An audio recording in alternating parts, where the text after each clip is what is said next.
Hello friends, কেমন আছো তোমরা? আশা করি তোমরা সবাই ভালো আছো। আমিও খুব ভালো আছি। দেখো, আমি চলে গেছিলাম 31st সোজা পার্ক স্ট্রিট।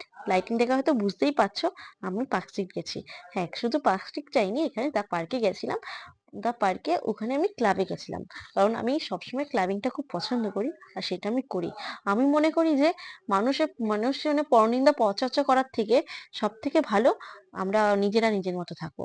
দরকার নেই, কি দরকার পরে নিন্দা পরচর্চা করার দরকার কি? আমার তো মনে হয় না। তো সোজা আমি চলে গেছিলাম দা পার্কে ভিতরে। দেখো লাইটিং কত সুন্দর করেছে না, কত সুন্দর। এইটা হচ্ছে রক্সি, এটা হচ্ছে একটা ক্লাব। দেন পাশে আরেকটা আছে, ওটা হচ্ছে তন্ত্রা। তন্ত্রাটা কিন্তু খুব নাম করা।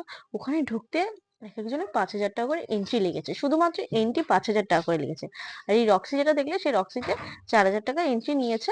বাট ওটা কভার খাওয়া দাওয়ার সাথে তোমার একটা যোগ করে দেবে। ওটা নিয়ে তোমাদের কিছু অসুবিধা হবে না। অ্যান্ড দেন তানজাতে কিন্তু অতিরিক্ত বেশি, 5,000 টাকা। দেখো তোমাদের কাছে আরেকটা জিনিস দেখাই। এনাকে, ইনি ওখানে মডেল হয়ে বসে রয়েছে।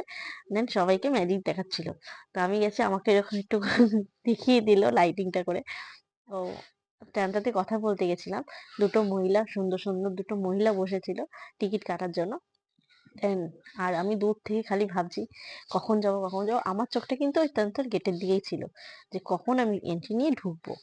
তো চলো, ওদের সাথে কথা বলে নিয়েছি। ওরা আমাকে এবার ঢোকাবে।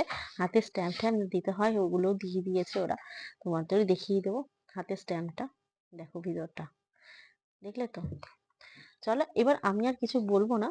এবার তোমাদের নর্মাল রেকর্ডিং, যেখানে ওটা গান বাজনা চলছে, হই হুল্লো হচ্ছে, সেটাই তোমরা শুনবে। চলো তো শুনে নাও। তো আমরা উপরে ওঠার জন্য উপরে সিট খুঁজতে গেছিলাম, বাট সিট তো ওখানে অ্যাভেলেবেল ছিল না। তো চলো দেখো।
তা সেদিন আমি একটু ড্রিঙ্ক করেছিলাম, ড্রিঙ্ক বলতে হোয়াইট ওয়াইন খেয়েছিলাম। তো সেটাও তোমাদের সাথে শেয়ার করলাম। সেই দিনটা সবাই খায়। তো চলো, ভালো লাগলে লাইক কমেন্ট এন্ড শেয়ার করো। দেন তোমরা কোথায় গেছিলে সেটাও কমেন্ট করো। চলো, টাটা, বাই।